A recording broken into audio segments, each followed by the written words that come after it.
up, everybody? Big Dane back at it again for the Crypto Great Dane Physical Bitcoin channel. Took some time off, but looking to get back at it again, talking about physical Bitcoin. Got some good videos coming up. We got the Cardsmith Series 2 video probably coming next. We got Leilana 2023, the Grim Reaper coin, which is pretty exciting, along with Polymerbit and some other stuff that we got coming. So this first video back is a little different. This is a video that me and Krogoth Manhattan worked on during the summertime, if you can believe it's been since summer.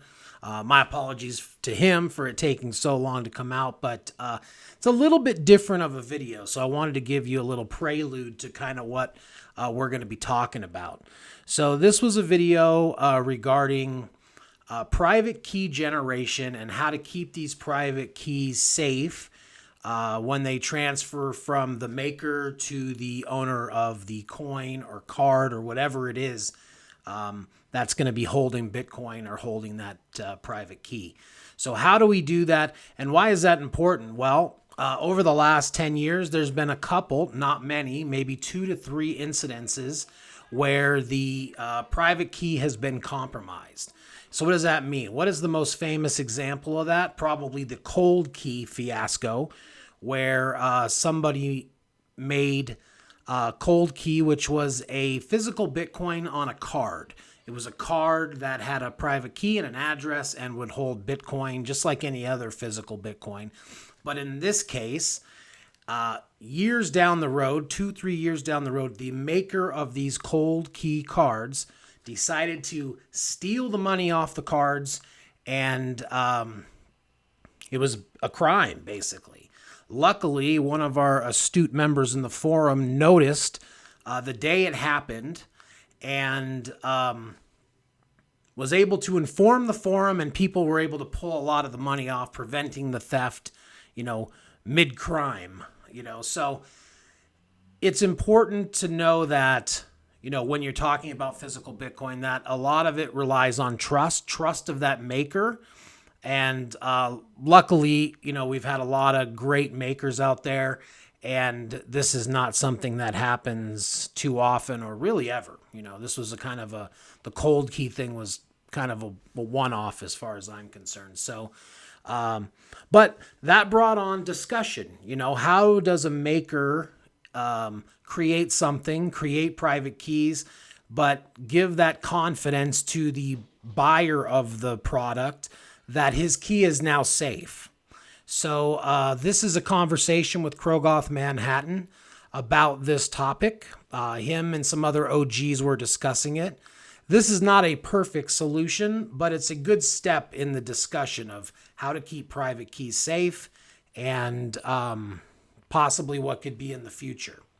So with that, I'll leave it to Krogoth Manhattan and our discussion. So here it is. Thanks a lot.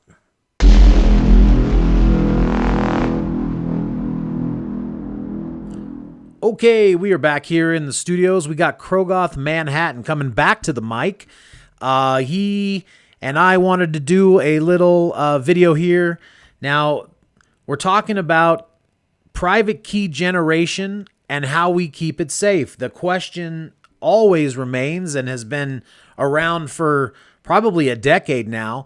How do you have a safe private key when there are multiple people involved in the creation of it? How can you ensure that your Bitcoin on your physical object is safe? So Krogoth is going to tell us about some ideas that he had and with some others and how that all came to pass. So why don't you take it from there, sir? Thank you, Dane. Much obliged, and thank you for having me on your show. Basically, it's always been a concern when you have a coin maker or a physical Bitcoin maker generate and make the private keys. You have to have complete trust in this guy persona that they're not copying and going to sweep your Bitcoin away eventually, like what happened with Cold Key.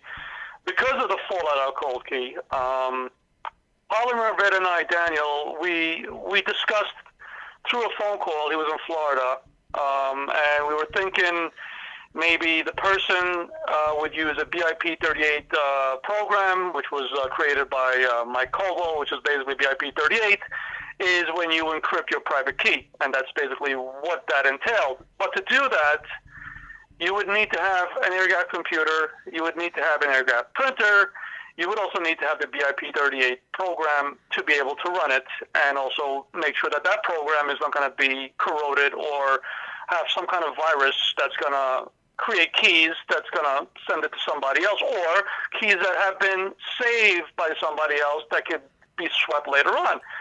So over a couple of months later, we met in New York City. We were having brunch with Daniel, and also Buck Rogers was there.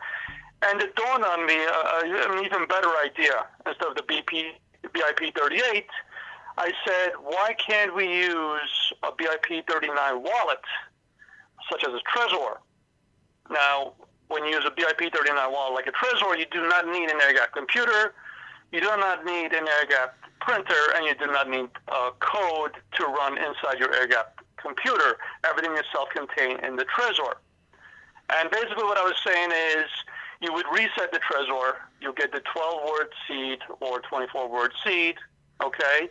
Now that gives you a private key and a public key, and multiple public keys, of course, if you want to use them. But what you would then use is a passphrase, a long passphrase, that would create a totally new private key, totally new public key, or public address, all right? You would send the seed, the 12 or 24 word seed, let's say the Polymerbit, okay, you would hold on to your passphrase, and it would be impossible for Polymerbit or anybody else to be able to sweep your Bitcoin. So in other words, he would print it out, he would assemble everything, being the artist that he is, or whoever is creating this, and the person that created the passphrase will know deep down inside that his Bitcoin is safe, that it could never be swept away. Unlike every other coin maker, such as myself. Today I'm okay, tomorrow I'm not okay. There's no way to guarantee, all right, anybody, okay, that they haven't kept copies of your private keys. I mean, look what happened with Cold Key, which was totally unpredictable, totally never seen that coming at all. So because of that, using a Trezor $70 device, you could use it over and over and over again. Reset it and use it over and over again, all right, So, anytime. And you can also use it for storing your Bitcoin on it. That's exactly what I did. And the one I gave him as an example to Polymerbit, I loaded it with $200. It's on the internet, and it hasn't been swept. And it will never get swept because it will take a computer generations to be able to figure out what the passphrase is or was. By doing this, you could load it to a high amount of Bitcoin and know deep down inside that you have no fear that that Bitcoin is going to be swept. So just, I've never used a Trezor, and so I can dumb it down for me. So the Trezor basically creates the private key or the seed phrase, and then when we send that out to, let's say, Polymerbit, then he can assemble it, but only the person with the Trezor or the seed phrase can get the private key. Is that correct?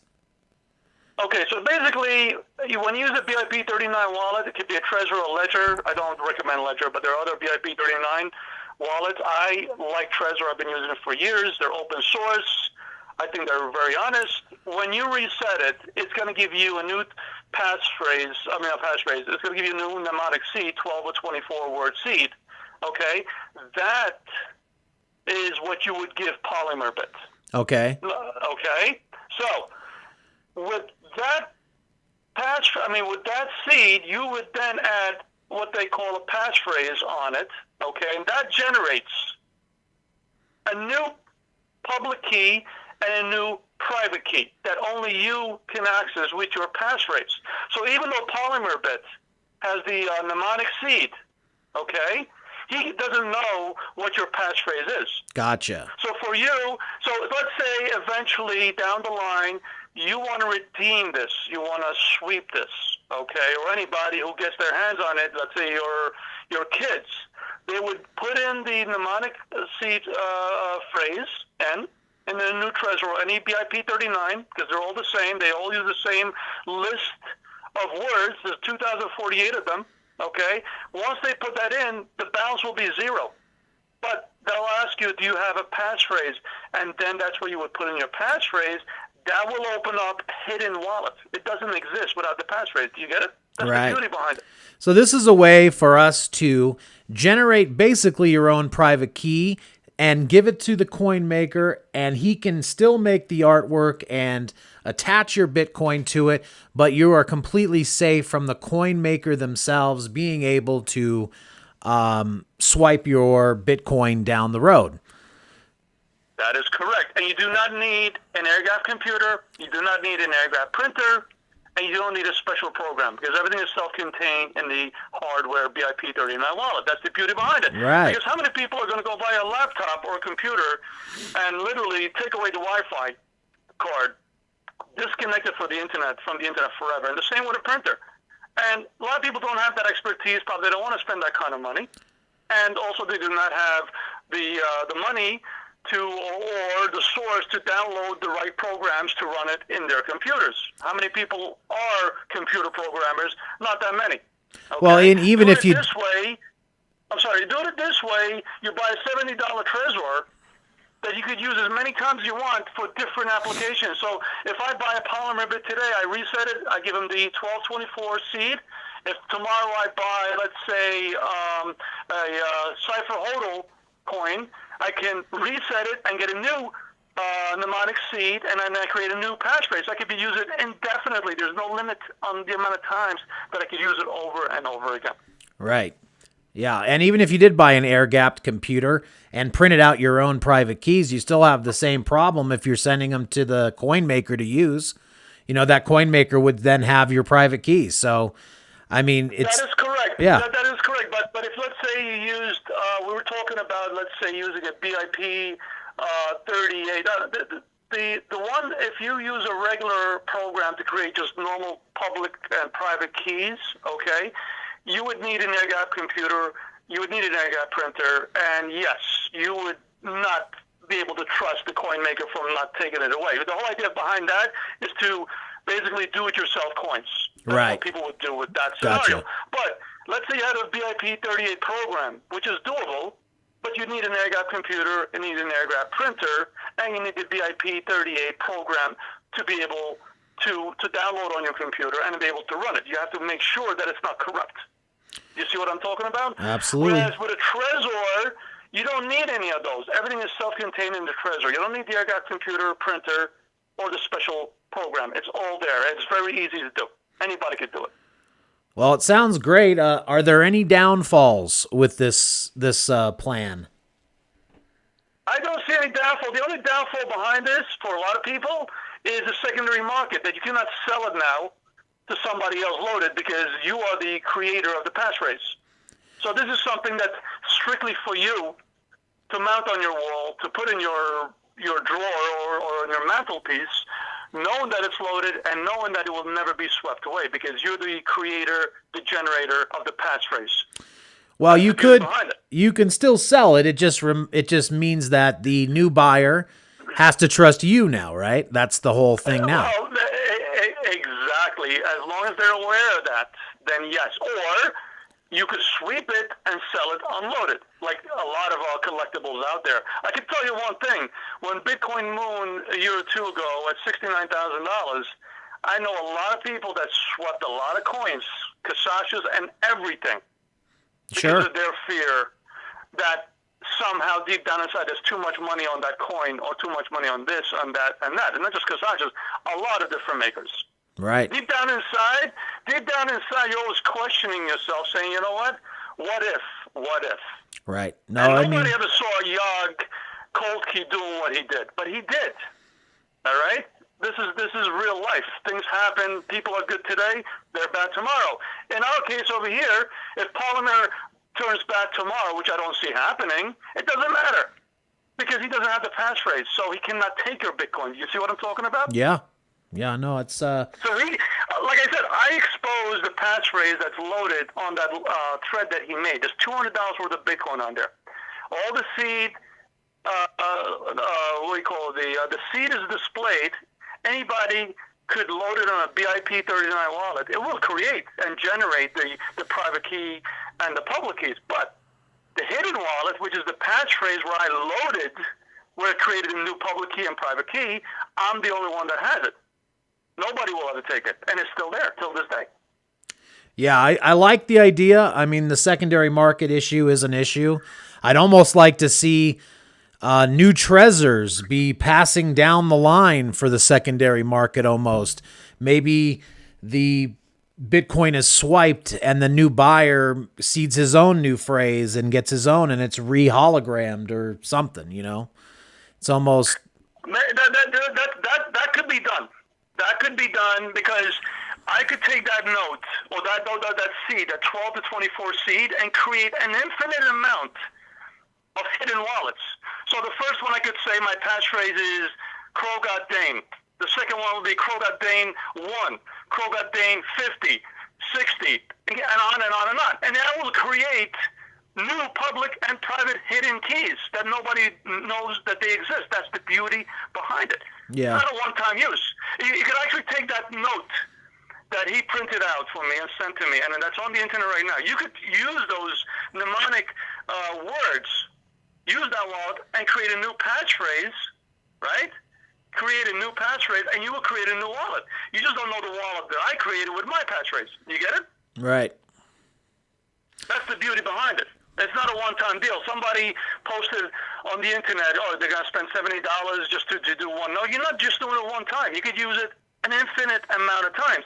And at the end of the day, you could store Bitcoin on that Trezor, your personal stash, not just to create physical Bitcoins, but to use it as a hardware wallet. Sure. Yeah. I mean, spending money on the Trezor is the least of my concerns with this. Yeah. I mean, it's a great... It's only $70. You can't go wrong. For peace of mind, you cannot go wrong. Did you ever see Cold Key doing what they did? I never saw it coming from millions of miles away. Never saw it coming at all. Yeah. The only thing the only issue I see is that we need to figure a way to pass down the line and for secondary sales and, being able to make it safe for everybody down the line. But that's more discussion down the road. For right now, I think you came up with something pretty fantastic. It's a great way for you to ensure that you can get a coin from a coin maker and your coin will be safe in your pocket. Obviously the coin maker's got to be on board with this whole process as well. But I think it's pretty good. And I think as more people see what you've come up with here, that this will be a something people discuss, Well, yeah, they have that option. I do believe maybe Polymerbit might be giving that option to people. Listen, when you buy a coin that has $10, $20 worth of Bitcoin on it, that's one thing. But if you want to load one full Bitcoin on a coin or a note, sure. All right, are you really going to do it that comfortably? I wouldn't. I don't care who it is. I don't care how close they are to me. Because at the end of the day, they're going to say, hey, did he really use an air-gapped computer the right way? Is he keeping copies? Nagging thoughts. Right. There have been people that were considered saints. They turned out to be devils in real life. So you know what? To be on the safe side, if I want to hang a physical loaded Bitcoin item on my wall and saying there's one Bitcoin in there, I want to make sure that I'm going to sleep better at night knowing that nobody will be able to sweep it. That nobody knows what that passphrase is. Okay. I generated the keys, the public and private keys, and I did it on my own coin, which is what I do with a lot of my collectibles. But that's a different story. A lot of people are not doing that. And a lot of people do not have the programs, do not have the laptops, all right, that are air-gapped and have the knowledge of doing this and the holograms. You see what I'm talking about here? Yep. All right, I think yeah, go ahead. I think that's a great place to leave it right there. Anything you want to add on about this before we? Not really.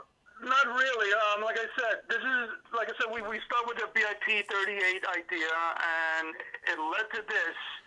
And I cannot think of any better way to guarantee that your Bitcoin is safe on any loaded object that an artist is assembling for you. And the easiest way that I could have possibly think about is this Trezor generation for your keys. And I'll leave it at that.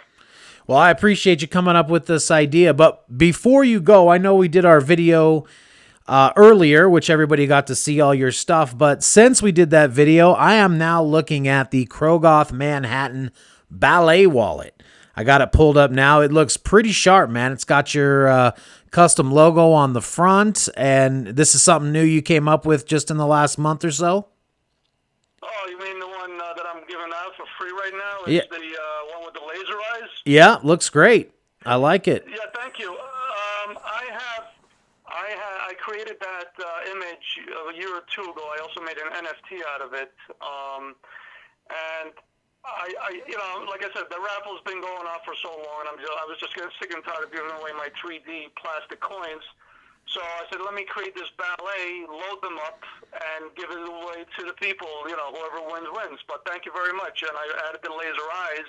Hopefully people hodl and stay strong with this market that has ups and downs. You know what I mean? Hodl and stay strong. I like it, man. It looks good. Thank you. Yeah, it's a sharp looking wallet. And this is a standard ballet on the backside? The standard ballet on the backside, correct, yes. And it's loaded with Bitcoin as well. All right, very cool.